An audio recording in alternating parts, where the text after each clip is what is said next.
Welcome to Blockchain Live 2025. It's been an amazing conference.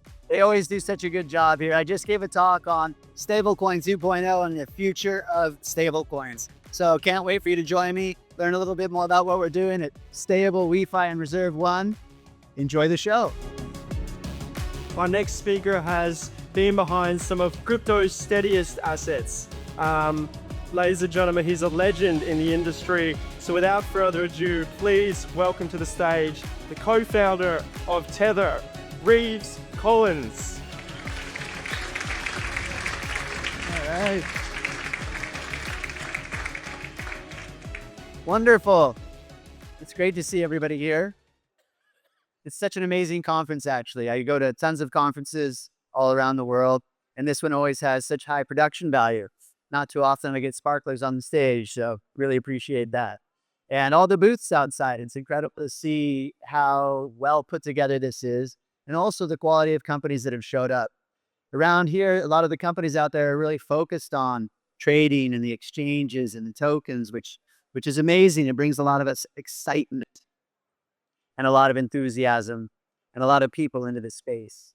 And that's one of the most important things about crypto, is getting the rest of the world involved.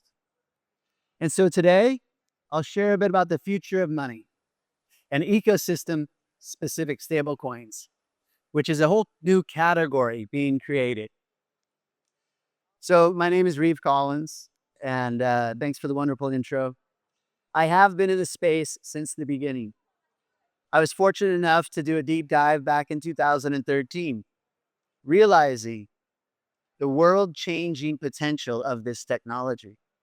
And looking back, it was pretty obvious. You had this new technology that could move currency globally instantly and for free. But back then, the currency that was being moved was Bitcoin. No one understood it. Nobody cared about it.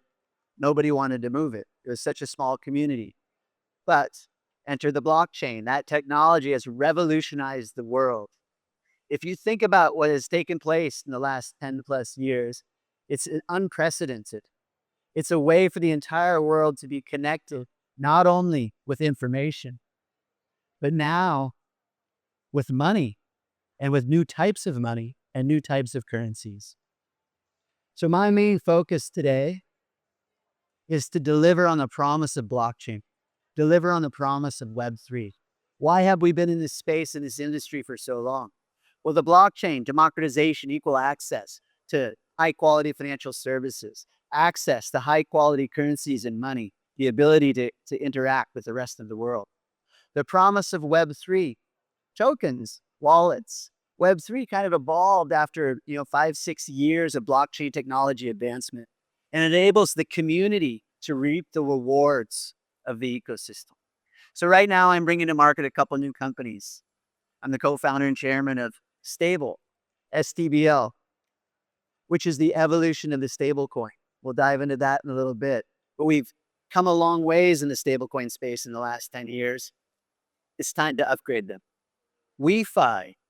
WeFi is a purely decentralized on-chain bank, a Web3 bank, a bank built from the ground up that enables the community to be the ones that reaps the rewards for all of their interactions of using these high-quality banking services. And most recently, we just raised $1 billion with Reserve One. Reserve One is a digital asset treasury. This company will be trading on the NASDAQ to deploy into Bitcoin, altcoins, generate yield, make investments into the ecosystem. A highly and professionally managed company that provides the rest of the world, not all of us early adopters that are here, but the rest of the world that just want to call a stockbroker. It provides them easy access to crypto and to the future of finance. So we have come a long ways. And today we're entering the era of utility. So in the beginning, speculation. All people did was trade coins. And why did they do that? Well, it's exciting, it's fun, and they're still doing that. Take a look outside, you'll see the World Series of crypto trading. I was pretty blown away by that, but it's actually pretty cool. A 2-day contest, they start with $50,000, they get to trade, and one person wins. So in South Korea, I also read that it's one of the most popular things going on right now, and it's eclipsing esports in popularity just trading crypto. So in the beginning, that's all there was to do, was to speculate on these tokens. And then the infrastructure arose. A lot of builders came in because speculation draws time, attention, and money, brings people into the space. And what happens then is true innovation. And so over the years, we've had these different innovations, and each innovation is driven more and more by speculation, beginning the just tokens and ICOs and then NFTs and then DeFi. But that brought more time and attention. And now today we're entering in the era of utility. So after a decade plus, people are saying stablecoins, that's the killer app of the blockchain.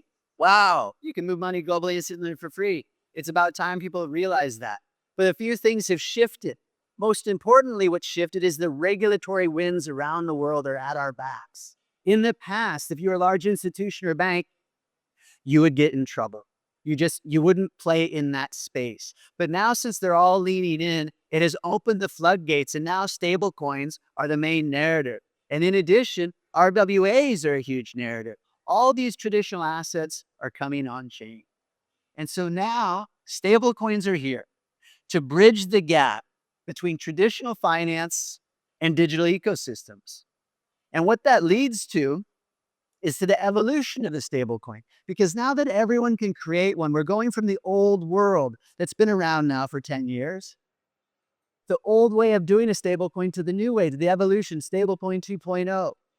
If you think about what the main issues of stablecoins have been in the past, is that all the collateral was off chain. Everyone used to complain, oh, is Tether really back? Oh, is the collateral there? Are the reserves there? Where are the reserves? Where's my audit?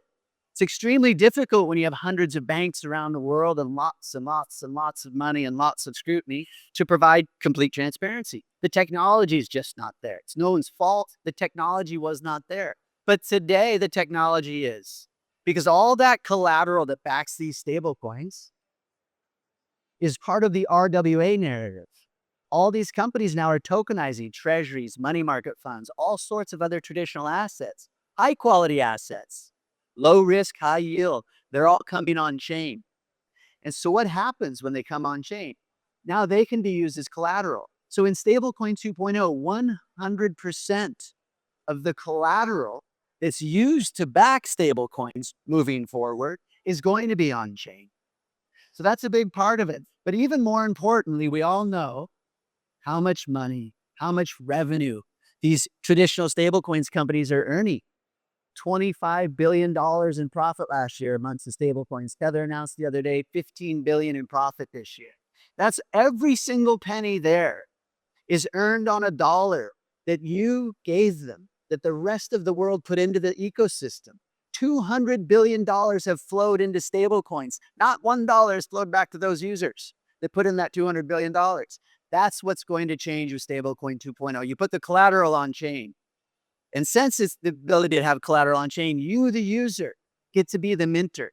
You can use protocols such as Stable. We've coined this stablecoin 2.0. We're introducing this new movement to the world. And I promise you that more and more and more companies are going to follow suit. Because once this genie is out of the bottle, you can't put it back in. Once people see, okay, I can have completely transparent collateral, but more importantly, I can earn the yield. And it's not through a yield-bearing stablecoin, because a yield-bearing stablecoin in itself is inherently a security, so it's not freely trading. But even more importantly, a yield-bearing stablecoin, in order for you to earn the yield, you have to hold on to it. You have to put it in your pocket and just sit there. You lose the utility. So we've solved for all of that because you put the $10,000 into the system, you mint the tokens, we strip the yield. So now you get two tokens. You get into another yield NFT that collects that income stream. And at the same time, you get a freely trading stablecoin, exactly like USDT, USDC, etc. That's the advent of stablecoin 2.0. And now that there's these protocols, these technologies that enable individuals, companies, states, governments to issue these tokens completely on-chain, completely transparently, it's opening the door to something new, a new revelation, a new revolution that the world's never seen before. This is ecosystem specific stablecoins. That's a mouthful, but it's just a fancy word for white labeled stablecoins. What that means is that every successful ecosystem, every large organization is going to issue its own currency because it makes so much sense. Even Amazon and Walmart, there's recent articles stating that they're investigating their own currencies. All the ecosystems are going to create their own currencies because right now they're using dollars. And that doesn't really work for everyone, but dollars are inefficient to send globally to make all these payments. We all know the pains of the banking. That can be solved with a stable coin, but more importantly, it can be solved with your own stable coin. Because when you can create your own branded currency, you get a few extra bonuses that are extremely valuable. One, imagine a company like Amazon. Tens of billions of dollars just flow through its ecosystem, just to its employees and its vendors and its service providers, and it's global. Imagine if everything was an Amazon dollar. So now those tens of billions of dollars, Amazon gets the yield. Every large organization is trying to increase their yield, increase their efficiencies, and that's what a white label stablecoin enables them to do. They get the yield, they get all the benefits of a stablecoin, so global instant free payments, no more exchange rate issues. And more importantly, they get data and analytics. Think about what kind of analytics you get today about the money that flows through your system. Not much, except there's this was spent there, there, and there. But now, since this is programmable money, you get real data on all of the users, and you get to understand who are the power users, who deserves more, who deserves to be rewarded. So it really leads to some very interesting innovations for those companies. So why will they do this? They capture the yield, monetary sovereignty and control. Because now money itself becomes an asset on the balance sheet. Not just the cash, but the fact that it's called Amazon cash, Walmart cash, this large corporation's cash. That becomes an asset in itself. And most importantly, data, analytics, and rewards. We all know about loyalty points in all of these different types of companies. This is loyalty points times 1,000. It really will supercharge what companies are able to offer their users. So they'll be able to extract more value from their users. But more importantly, they'll be able to deliver more value to their users. This is going to open up a lot of opportunities that were not possible before. All sorts of companies are going to do it: retail, large corporations, social platforms, and gaming. But one that's near and dear to my heart, that's really exciting, is charities. When you think about charitable giving today, you donate money, it goes into a black hole, and you hope a house is built or a child is fed or some service, some cause is serviced.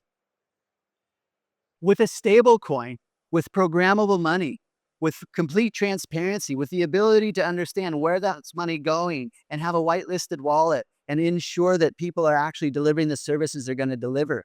And more importantly, let's say it's a stable coin that generates a lot of yield. Imagine if you just use that stable coin traditionally, but you're able to easily and transparently provide the yield that you are making to a cause that you care about. Now this stablecoin 2.0 future gives us the tools and the ability to do things never really possible before, never really thought about before.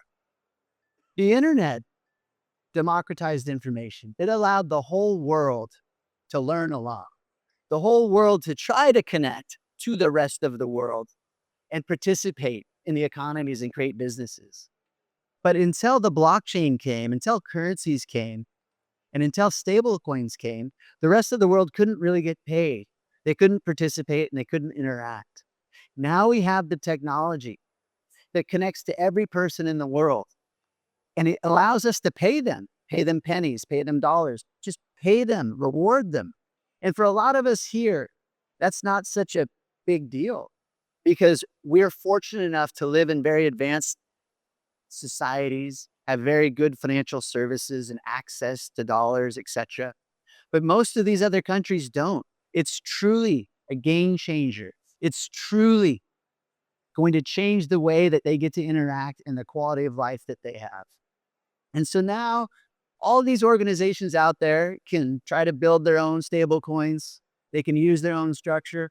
or most of them will lean into these new protocols that are coming to the market soon. That's one of the most exciting innovations that's happening today is the fact that there's hundreds of stable coins means that there's going to be more and more utility for people, and the best product is going to win. Another thing we're introducing at Stable is MAX, money as a service, because now we can provide the ability for people to create their own money. And it's not just traditional money, it's this white labeled stable coin. It's a stable coin that provides both that company and its ecosystem significant amount of more value. The future of money is plural. There will be hundreds, if not thousands, of stable coins. It's very programmable. We now have the technology to do things with money that we never were able to do before. And it's inclusive. As I touched on earlier, we really now finally can connect the rest of the world to world-class financial services, to currencies that don't just go down and up every single night. They can have stable currencies. They can upgrade to dollars or even euros or yen, but they have a selection and a choice of something outside of the country that they are trapped in. And very soon we'll have hundreds of new currencies that's going to service all the people around the world. And when you enter AI, it's going to really make this future happen, because then the AI will really enable actual utility of the blockchains and all of the technologies below, because right now it's still quite complex. But very soon, and I think the panel earlier touched on this, how important AI is going to be on blockchain to enable real slick user interfaces so the whole world is finally going to be able to participate in the true future of finance. So thank you guys very much.